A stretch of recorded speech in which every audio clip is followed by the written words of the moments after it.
L-Avukat Ġenerali tal-Qorti tal-Ġustizzja tal-Unjoni Ewropea Michael Collins irrakkomanda li l-Qorti tal-Ġustizzja tal-Unjoni Ewropea tiċħat l-azzjoni tal-Kummissjoni Ewropea li fetħet kontra Malta dwar l-iskema ta' ċittadinanza b'investiment.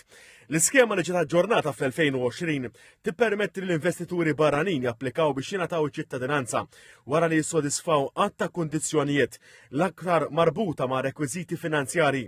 Il-Kummissjoni Ewropea qed tikkontesta l-fatt li Malta tagħti ċittadinanza minkejja nuqqas ta' rabta ġenwina bejn il-persuni u l-pajjiż. U għalhekk fetħet kawża kontra Malta għax qalet li qed tonqos milli twetta obbligi skont il-liġi Ewropea. Fil-konklużjoni tiegħu iżda l-Avukat Ġenerali Collins ta' parir lil qorti tal-Ġustizzja li l-Kummissjoni naqset milli tipprova li sabiex iċ-ċittadinanza tingħata legalment, id-dritt tal-Unjoni Ewropea jsiġi rabta ġenwina bejn il-pajjiż u l-persuna.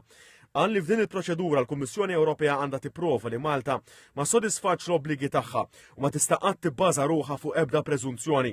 F'reazzjoni l-Gvern Malti permezz tal-Ministeru għall-Intern laqa l-opinjoni pożittiva tal-Avukat Ġenerali li qal itenni bosta argumenti mresqa minn Malta dan wara sforzi sostnuti biex jiġu żgurati ċ-ċittadinanza tibqa' fil-kompetenza nazzjonali tal-Istati membri. Waqt li sostna li se jkompli bl-analiżi dettaljata tiegħu tal-opinjoni, għamilha ċara l-opinjonijiet tal-Avukat Ġenerali ma jorbtux legalment lill qorti tal-Ġustizzja għal ispjega tal-Avukat Ġenerali jipprovdi soluzzjonijiet legali indipendenti għal każijiet li jittrattaw u l-opinjonijiet tagħhom iservu bħala rakkomandazzjonijiet lill-qorti. F'dan ir-rigward intqal li l-Gvern issa qed jistenna l-verdett finali li għandu jingħata mill-Qorti tal-Ġustizzja f'data aktar il qudiem. Fl-aħħar tenna li dan qed isir biex jiġi żgurat li ċ-ċittadinanza tibqa' fil-kompetenza nazzjonali tal-Istati membri.